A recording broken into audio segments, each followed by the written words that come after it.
Celtics can't miss, and the Lakers can't buy one. 32 points with 6 minutes to go in the half. Wow. McAdoo is the only one doing any damage right now, with Magic Johnson doing it early in the game. Dennis Johnson.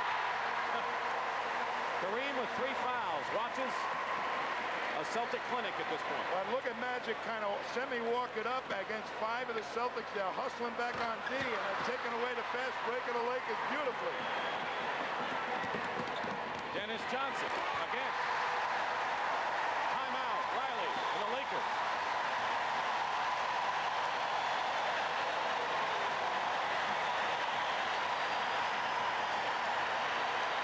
And the Celtics have hit 10 of their last 11 shots.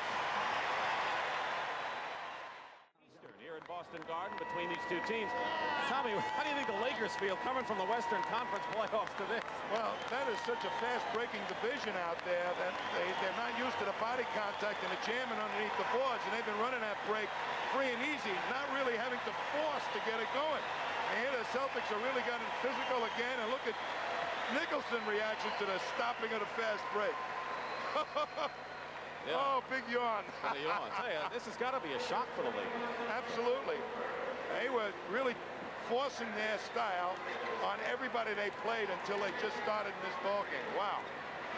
Nearly halfway through the second period. Lakers are shooting 38%. They established a record shooting-wise this year. Turnover, Dennis Johnson, the Bird. Long range, short. Kupchak the rebound. And here's Magic Johnson. Ainge getting in his way. Good move by Irvin Johnson, who has 11 points and leads the Lakers. Well, he's got to take hold right here and stabilize his team. Magic Johnson, try and get him back in. Get that break going, penetrate as much as he can. Under 10 on the clock. Double on McHale. Open is Dennis Johnson. 3. Wedman goes for 3. Does it again. That's 2 for Scott Wedman. 2 3-point bombs, and it's a 30-point lead, and who thought of this would happen? Kupchak on a feed from Worthy. Yeah, the Celtics are so much better outside shooting ball club this year than last year. You wouldn't believe it. Danny Ainge in that department, unbelievable, as well as Dennis Johnson has improved. Wedman again for 3. And of course, that man right there.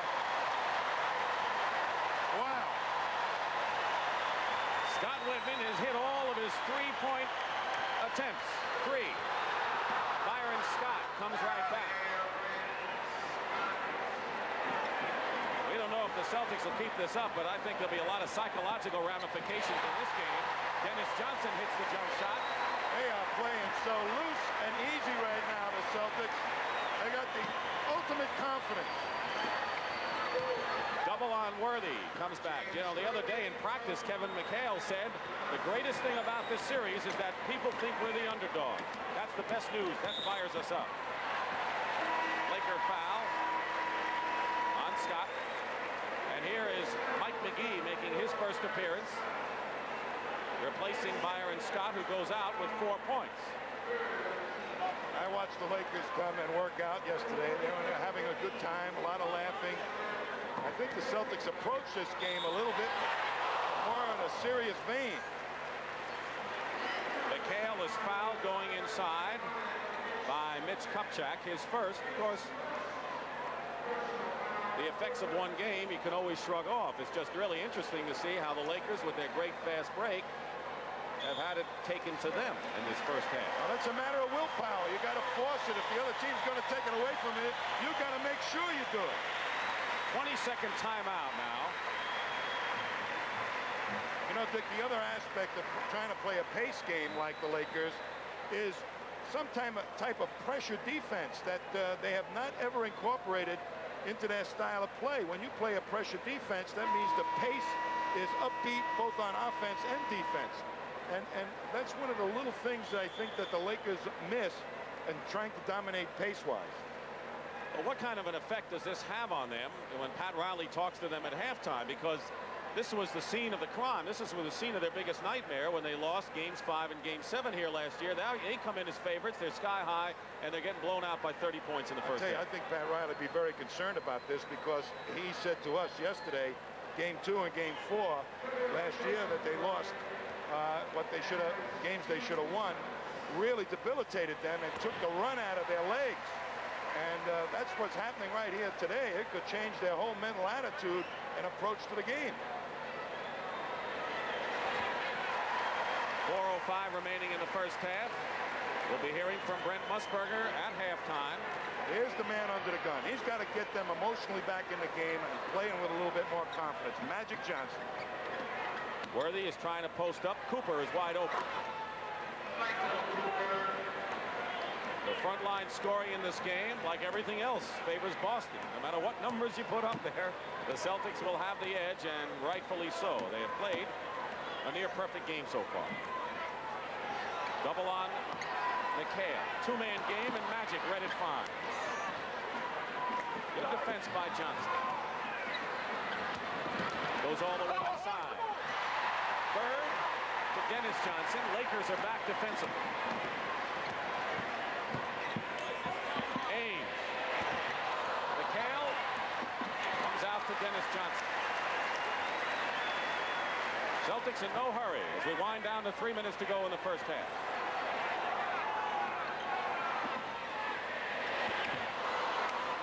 Kupchak controls the rebound. 29-point lead for the Boston Celtics in their biggest lead. Worthy turnaround. McHale got a piece of it. Boy, he said he was going to challenge him on every shot out of the low post. Go up and try and block it. Celtics biggest lead 31. Wide open Bird. And he's fouled. Here's Larry Bird with all those injuries. Has a wide open shot. But he says, I'm going to go in there and challenge and draw a foul if I can. Says something about it. Timeout.